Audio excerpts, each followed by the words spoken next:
Con nosotros, Paz Zárate, investigadora senior de Athena Lab. Vamos a hablar de, entre otras cosas, la política exterior chilena. Paz, qué gusto tenerte en el estudio. ¿Cómo Bienvenida. estás? Buenos días, un gusto estar con usted. Muchas gracias.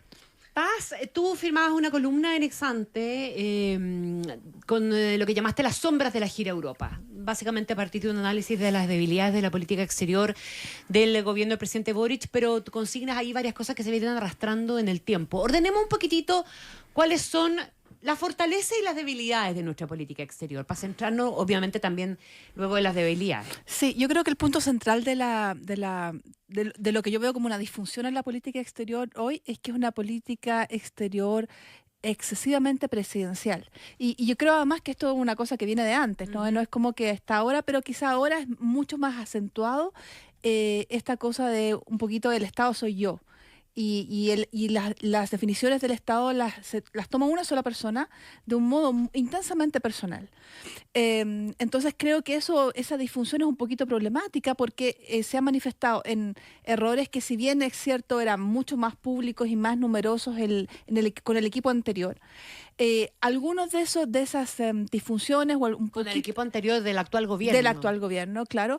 Con el equipo actual todavía lo que se ve son ciertas contradicciones que son las que apunta la columna y que afectan la credibilidad del gobierno. Entonces el problema, yo creo que es importante para que las giras efectivamente tengan un efecto duradero y positivo para el país, siempre tener consistencia. Y yo veo inconsistencias en el manejo presidencial de la política exterior. Vamos a esa inconsistencia, porque es importante enumerarlas y ejemplificar, ¿verdad? Porque tú enumeras algunas que tienen que ver con nuestra estrategia respecto a los tratados de libre comercio, con lo que está pasando con Ucrania, y te secunda en parte de esa visión crítica el propio embajador de Ucrania en Chile, diciendo que es súper bueno el apoyo, pero que faltan cosas concretas. Tú enumeras ahí también algunas cosas concretas. ¿En qué otras cosas más? Profundicemos en esas y en otras inconsistencias. Bueno, por ejemplo, respecto a los viajes, siempre se reitera el presidente, siempre hace énfasis en que no existen los dobles estándares. La verdad es que la mayoría de los países, cuando trata estos temas, no se hacen esas afirmaciones tan profundas, no tenemos dobles estándares, porque en la práctica esos dobles estándares siempre existen. Y existen, por ejemplo, en el caso de el apoyo que se da a Ucrania, porque si bien es un apoyo consistente desde el comienzo del gobierno, digamos, la guerra en Ucrania comenzó un poquito antes que el presidente Boric tomara el cargo, han pasado 2 años, la guerra se prolonga en el tiempo y el apoyo que Chile le ha dado a Ucrania ha sido solo de palabra. Entonces, es delicado porque sí, efectivamente es un honor ir a esa summit o conferencia con muchos países y también ser seleccionado para hablar al final, de acuerdo, pero eso significa que el compromiso con los principios tiene que ser más que solo las palabras, eso sobre todo cuando la guerra se prolonga. Perdona, Ucrania nos ha pedido algunas ayudas. Concretas. En concreto, bajemos un poquitito a concreto, que esto de momento son solamente palabras. ¿Qué otras cosas más podrían ser? Por ejemplo, el presidente Zelensky se sabe que ha pedido ayuda concreta con el desminado de los campos de Ucrania. Que es una cosa en la que Chile tiene un gran expertise a nivel mundial. Exacto, y además hay que considerar que solo aproximadamente el 20% del territorio ucraniano está en manos rusas.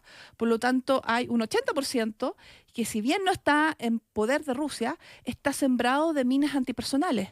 Y eso hace la vida de los ucranianos extremadamente difícil, como también la actividad de la agricultura. Y del grano ucraniano depende la alimentación de muchos países en desarrollo. Entonces, esa es una actividad eminentemente humanitaria, un expertise chileno claro, y se le pide una contribución. Hay otros también ayudando, pero la extensión de los campos sembrados de minas es muy grande y tomaría décadas sacar esas minas antipersonales, comenzando incluso ahora. Entonces, esa es una ayuda concreta y la respuesta que se ha dado es que Chile va a ayudar cuando la guerra termine.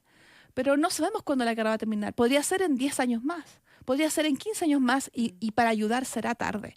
Si nosotros somos el único país latinoamericano con una vocería clara de solidaridad con Ucrania, por el respeto que dice bien el presidente Boric a el principio de soberanía territorial, entonces no puede ser que nuestra ayuda sea solo manifestar de palabra que los ¿Cuál es la apoyamos. justificación de que esa ayuda se podría dar solo cuando termine la guerra? No lo sé, esa es la justificación que ha dado el presidente, digamos, y esa ha sido una materia de los distintos encuentros que se han tenido por Zoom y en persona entre Ucrania y Chile. Si Chile tiene un liderazgo a nivel latinoamericano en esto, y así queda claro además del último evento, entonces la verdad es que a medida que la guerra se prolonga es un poquito impresentable que esa ayuda no se traduzca en nada. Y además Ucrania ha pedido otras cosas, cascos, por ejemplo, que llegan al punto del fin de su vida útil y que Chile tiene que pagar una gran cantidad para reciclarlos. Entonces, antes que el casco termine su vida útil, que nosotros igual tenemos que comprar otro, podríamos compartirle esos cascos de los cuales tenemos que deshacernos. O raciones de comida de las Fuerzas Armadas que están a punto de expirar y que las vamos a votar. No tiene ningún costo para Chile, no es una contribución, no es del tipo bélico, pero es una contribución realmente para Ucrania. En este momento todas esas cosas le sirven. ¿No lo hacemos por qué entonces? Yo me imagino que porque hay una presión a nivel político que al presidente le debe costar asumir, pero digamos, ha tenido ¿Una presión que podría provenir de partidos como el comunista, por ejemplo? Por ejemplo, pero hay formas de lidiar con esa presión. Por ejemplo, yo sostengo que el ayudar con el desminado, una actividad evidentemente humanitaria, A la que costaría oponerse, claro. ¿Quién podría oponerse a eso? ¿Y por qué tendríamos que hacerlo cuando la guerra termine, si es que la guerra termina? Cuando la ayuda se necesita ahora en el oeste del país, donde no hay un riesgo para quienes vayan a desminar, digamos un riesgo de estar metido en un conflicto propiamente tal como si estarían en el este, pero sí sería una ayuda importante para Ucrania. Esa es una de las inconsistencias, Sí. ¿verdad? En el fondo, el dar un apoyo que a estas alturas es un apoyo moral, verbal moral, pero Que no se traduce en nada. Que no, claro, que no se traduce en acciones concretas. Vamos a otras inconsistencias más que tú visualizas. Bueno, por ejemplo, lo que se dice de nuestro gran compromiso con los derechos humanos, que es verdad que históricamente Chile tiene esa marca registrada a nivel internacional. Eso es cierto. Pero los dobles estándares existen, por supuesto que existen. Por ejemplo, respecto de China nosotros no decimos nada, respecto de Cuba nosotros no decimos nada, respecto de Venezuela lo hemos rebajado a una deriva autoritaria. Entonces, es un poco difícil, digamos, para un sector que luchó, por ejemplo, contra la dictadura en Chile. Todos tenemos muy claro lo que es una dictadura, y cuando todas las instituciones internacionales nombran a ciertos regímenes como dictadura y como dictaduras sangrientas, que no podamos referirnos a eso, que haya un manto de silencio al respecto, y eso también se da. Entonces, por ejemplo, en el caso de Venezuela, que recién lo nombramos, ha escalado el nivel de la falta de respeto en relación a Chile. Y nuestras protestas, notas de protesta, yo creo que deben generar una carcajada al otro lado. Y la gente lo siente, porque las encuestas de opinión muestran eso también, que no hay una satisfacción con la forma en la cual se están conduciendo temas vecinales y temas regionales que son importantes. Entonces, ahí hay otro vacío importante. Cuando se hizo la gira a China, por ejemplo, todos recordaremos que la prensa le dijo al presidente: usted cuando vaya a China va a ser presente lo que usted siempre dice, que los derechos humanos sí, pero luego tampoco pasó nada. Yo sé que es difícil para todos los gobiernos lidiar con China, pero estamos en un momento geopolítico en el cual esos pronunciamientos se están haciendo cada vez más necesarios. La presión de China, por ejemplo, en nuestro país respecto a cómo Chile decide gobernar o manejar un tema tan sensible como el litio, es una presión que ya alcanza, digamos, no supera todo lo que hemos conocido antes, de la presión sobre SQM y Codelco, por ejemplo. Es algo que nos debería preocupar a todos. Ya, siguiendo esa lógica, solamente en un acto comparativo, ¿qué ha ocurrido con gobiernos anteriores respecto de esas posiciones, digamos, desde la retórica a lo práctico? Sí, es que hay algo, por ejemplo, nosotros en Chile, legalmente incluso, nosotros no distinguimos respecto a la inversión extranjera. Toda inversión extranjera nos viene bien, así sea canadiense, neozelandesa, china, lo que sea. No importa si es de dictadura o democracia plena. No, y no solamente eso, sino que también hay estándares de respeto a los derechos humanos, de trato a los pueblos indígenas, de respeto al medio ambiente, que son diferentes según el país. Bueno, Entonces, eso yo creo que corresponde a un estado de desarrollo de Chile anterior, donde efectivamente nosotros no podíamos distinguir, todo nos venía bien, pero nosotros ya no estamos en ese estado de desarrollo anterior, estamos en un estado superior. Chile ya no es un país pobre y Chile es un país de tamaño mediano, miembro de la OECD y bien considerado, digamos, por nuestros socios, y aspiramos también a un cumplimiento de ciertos estándares para poder manifestar esas inversiones en ciertos sectores sensibles. Entonces, nuestros socios de la OECD, países con los cuales nos gusta compararnos, todos tienen filtros a la inversión, ya sea por sector, geográfico o sector de industria, para que la inversión sea de calidad. No es porque tenga la etiqueta que diga China, sino para tener mejor inversión, mejor trabajo, mejor relación con los pueblos indígenas, mayor respeto a los derechos humanos. Yo creo que nosotros estamos en el momento que deberíamos tener eso. Todos los demás lo tienen. Y lo tienen en sectores que no son solamente la minería, también telecomunicaciones, obras públicas, etcétera.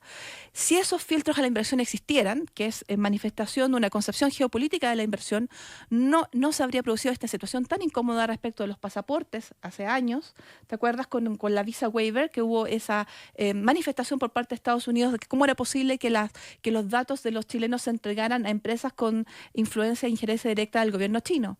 Y no se habría producido esta presión también bastante poco presentable de Tianqi, que es una empresa china la cual sobre hay presiones del gobierno chino en relación a SQM y Codelco. Ya, ahora, ¿cuánto para un país como el nuestro, al que le llora la inversión y donde el gran debate es que no estamos haciendo lo suficiente para atraer inversión, nos podría jugar en contra, además ponerle ese filtro? La verdad es que yo creo que eso nos haría muy bien para la inversión que nosotros estamos buscando, que es una inversión de calidad. En todo caso, China no es ni por cerca el mayor inversionista de Chile.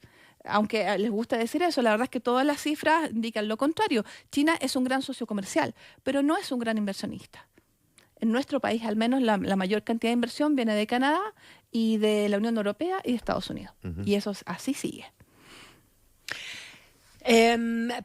Con todo, porque aquí estamos hablando de sombras que probablemente se proyectaron a la gira presidencial. Sí, no es que surjan de la gira, sino que se proyectan porque son cuestiones que venimos arrastrando y son inconsistencias. La gira nos sirve para mirar esta disfunción. Eso es lo que te quiero plantear, mirar también del vaso medio lleno de una gira presidencial, donde además también uno ve de vuelta la instalación de estos criterios más pragmáticos o más, le hemos dicho pragmático a esta vuelta un poquitito más socialdemócrata del presidente Gabriel Boric, o de reconocimiento de los 30 años, de lo hecho en los 30 años, y esa larga lista uno puede buscar bastantes formas de definirlo, pero el reconocimiento de los tratados de libre comercio y la necesidad de que Chile se mantenga arriba de ese carro, y otra larga lista de cuestiones. Miremos las luces de la gira como resultado final, en definitiva. Era una gira importante al punto que el presidente decidió mantenerse en la gira y no volverse, a pesar de que había un requerimiento de que volviera por los temporales. Sí, pero en relación a las luces hay que pensar lo siguiente. Esto no es simplemente como majadería de quedarse pegados en el pasado y que el presidente efectivamente fue muy contrario a los tratados de libre comercio e hizo campaña presidencial y spots publicitarios con una polera contraria al libre comercio. No es solo quedarse en el pasado, esto tiene que ver con la credibilidad. Al gobierno y al presidente le ha tomado mucho tiempo, más de la mitad de su mandato, llegar al momento de decir que realmente abraza el libre comercio. Y por eso él dice, bueno, y había gente que no tenía fe en que nosotros nos íbamos a adherir o vamos a abrazar algunos de los tratados que tenía Chile. Pero evidentemente que esas dudas eran legítimas cuando el mismo programa de gobierno, el primer programa de gobierno de su campaña, era la revisión de todos los tratados de libre comercio. Entonces, el problema de la credibilidad es que abrazar el libre comercio llega tarde y por eso es que las dudas persisten. Yo personalmente no tengo entera tranquilidad, a pesar de que yo veo que el presidente está haciendo su trabajo, cuando el asesor presidencial, que tiene un gran poder en materia de política exterior, es el ex vocero de Chile sin TLC. Entonces, por eso es tan difícil efectivamente creer, es un problema de credibilidad cuando se habla de este abrazo al libre comercio. También porque si quiere enviar el tratado de la Unión Europea al Congreso ha demorado muchísimo. Entonces, ese tratado quedó listo con Sebastián Piñera hace más de 2 años. Y entonces, damos más de 2 años para que ese tratado llegue al Congreso y se someta a la aprobación parlamentaria. Y yo creo que se envió justo antes del viaje porque era impresentable viajar a Europa y no haberlo enviado. Por eso es que hay luces, sí, hay una agenda a la cual yo le doy mucho crédito, tanto los embajadores chilenos que están en esos países donde se hizo las paradas, como también los embajadores acreditados en Chile que trabajan en una agenda donde hay, por ejemplo, un énfasis interesante en diplomacia científica. Todo eso está muy bien, pero en este momento nuestra política exterior está centrada mucho en la retórica presidencial, y la retórica presidencial tiene algunos agujeros tipo queso suizo. Y por eso es importante, esto es parte de lo que hacemos los columnistas, lo que hace la prensa, chequear esos agujeros de queso suizo. Y ahí hay inconsistencias, hay, por ejemplo, esta jactancia de los principios que lo hemos hablado. También, por ejemplo, si hacemos un esfuerzo tan enorme respecto de Palestina, porque hay un compromiso intenso del presidente de la República y de su alianza de gobierno, que eso está bien y es legítimo, hay una violación importante de la soberanía en nuestra propia región cuando Maduro va y toma administrativamente 2/3 del país del lado y nadie dice nada. Y ya incluyendo Chile, digamos. Sí, nadie dijo nada. Claro. Eso es gravísimo. Entonces, el presidente dice, bueno, hoy es Ucrania, mañana podemos ser nosotros. Bueno, eso es muy literal, porque Rusia hace unos 5 días hizo una alianza profunda con Bolivia. Tan profunda, por ejemplo, que ahora los bolivianos van a tener escuelas de ruso en todo el país. Y nosotros guardamos silencio. Entonces, y hace un año hay otra alianza defensiva entre Bolivia e Irán. La geopolítica a nivel global está golpeando nuestra puerta. Ahora, perdón, una cosa es que no lo digan, otra es que no lo estén mirando. Uno podría asumir, no lo sabemos, que eventualmente sí las autoridades de la Cancillería y eventualmente de otros ministerios como Defensa sí están observando lo que está ocurriendo en términos latinoamericanos con este tipo de acuerdos de países como Irán o Rusia con naciones latinoamericanas, pero eventualmente fijar una postura también podría ser una especie de intromisión, podría ser considerada una intromisión respecto a una autodeterminación que se da en esos pueblos. Bueno, si tú quieres seguir ese razonamiento, habría que preguntarse por qué Argentina reclama fuertemente respecto a esto mismo. Porque efectivamente Irán se vincula a Hezbollah y actividades terroristas. Investigación sobre la presencia de Hezbollah en Chile la está llevando a cabo el Ministerio Público. Entonces, la verdad es que esto no es simplemente como la política interna boliviana, esto cambia el balance de la defensa en la región. Y por lo mismo, Argentina ha reclamado, incluso con Alberto Fernández, que ha tenido cercanía con el actual gobierno boliviano. Entonces, sí, tal vez el gobierno chileno lo está mirando, tal vez no, pero si hay algo en lo cual hay una crítica abundante el día de hoy, es acerca de lo lento que son las reacciones chilenas. Y que eso no se ve bien. Y el incidente con Argentina, el incidente de esta semana, muestra un poquito esa reacción lenta con respecto a un tema que le interesa muchísimo a la población, y así lo indican los sondeos de opinión, que es la defensa de las fronteras, la porosidad de la frontera, y eso vinculado también a la actividad transnacional criminal. ¿Cómo ha sido en este gobierno el manejo en términos del nombramiento de embajadores, que en algún momento fue muy accidentado y tuvo hartos cuestionamientos, y donde parecía que algunos efectivamente empezaban a dar con el tono, otros evidentemente eran figuras destacadas, pero también algunos que se mantienen, digamos, en el cargo de una manera incomprensible, que es probablemente como el gran emblema, ¿no? Javier Velasco, el embajador de España, amigo del presidente Gabriel Boric. Sí, bueno, ahí es otro tema, por ejemplo, donde los estándares OSD van por un lado y nosotros vamos por otro. Tener embajadores políticos corresponde también a un estado de desarrollo diferente cuando Chile no tenía suficientes diplomáticos profesionales.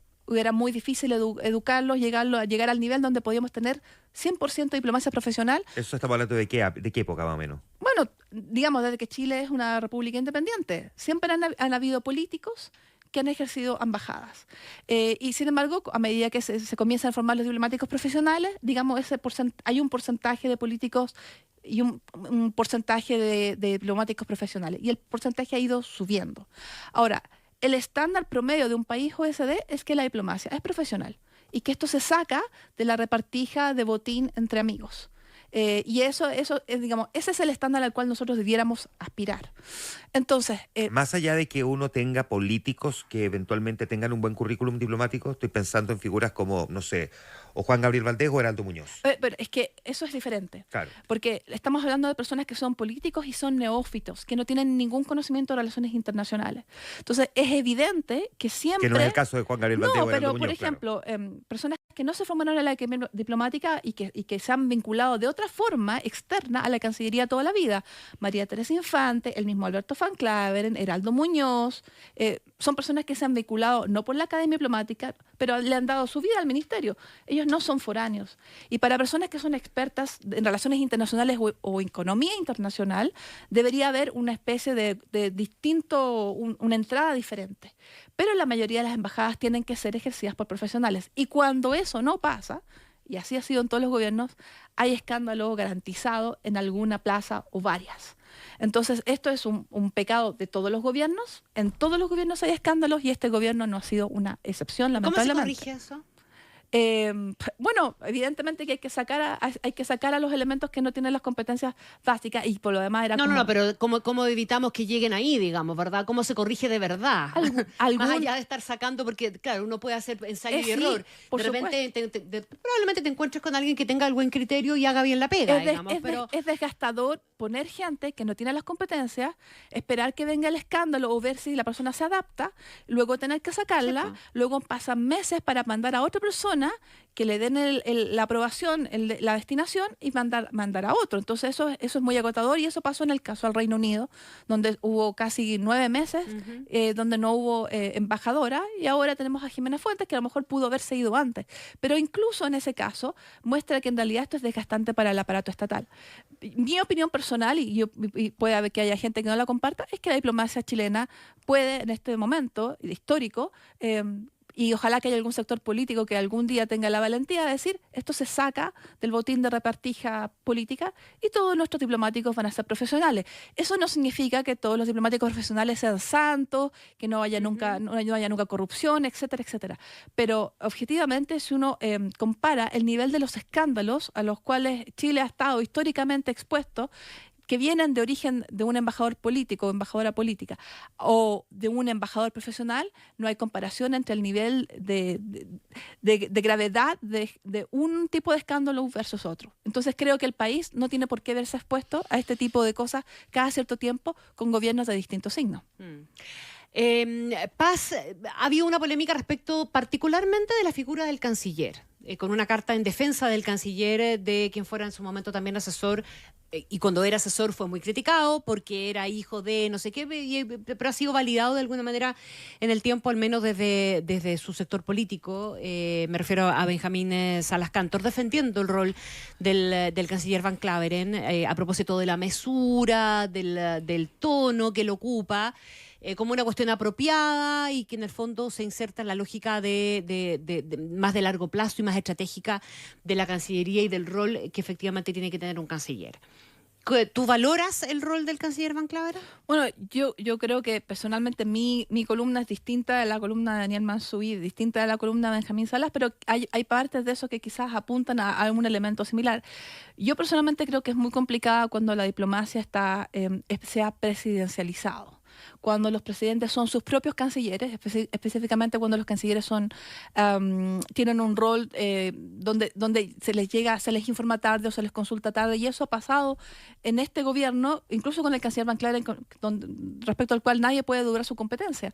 Pero son distintas instancias. Por ejemplo, cuando se le dio la condecoración a Baltasar Garzón, alguien que Van Claveren conoce muy bien por el caso Pinochet. Si bien es cierto que Garzón ayudó a empujar ese caso y con eso, digamos, que hubiera justicia en casos de derechos humanos, el resto de su carrera ha estado dedicada a participar en distintas instancias que son contrarias a los intereses de Chile. Entonces, de hecho, si él hubiera sabido y él deslizó, yo no tenía idea de esta condecoración, si lo hubiera sabido, quizá él se hubiera puesto. Y él deslizó que él no se le avisó. No se le avisó, claro. No se le avisó. Entonces, el problema acá, yo creo, y lo que digamos trata de apuntar mi columna, es que sería bueno que los expertos se empoderaran. Y yo creo que hay mucha falta de expertise en la moneda y mucha incidencia de la moneda en distintas decisiones. Por lo demás, la misma ex canciller Urrejola también tuvo que afrontar situaciones muy complicadas de decisiones que ella no tomó, que simplemente a ella se le comunicaron y en la cual ella tenía que poner la cara. Y eso sucedió porque el equipo, básicamente esta asesoría presidencial, tiene una injerencia muy profunda tanto en la asignación de embajadas cómo en ciertas decisiones que se toman de inmediato y después simplemente se comunican a Cancillería. Y eso no puede ser.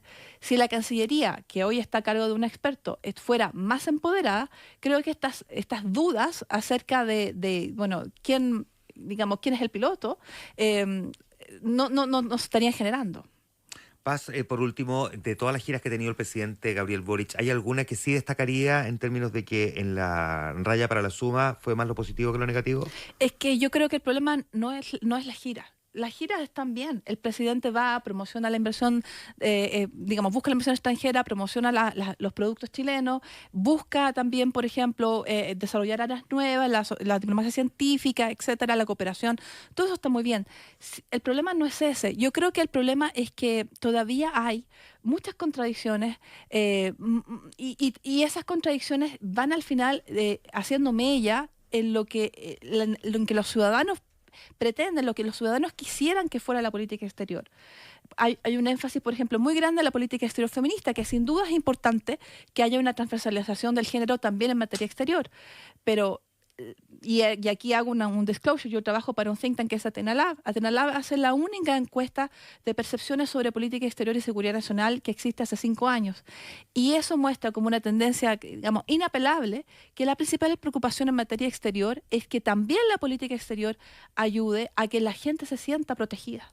Entonces, no está bien, y aquí, digamos, voy a hacer una crítica, y mis críticas van fundamentalmente a la diplomacia presidencial, que si el canciller, digamos, tomó la versión que se le entregó respecto a este incidente que involucra a Argentina y dice que es un error, lo cual los argentinos con detalle entregan la información de que es un error.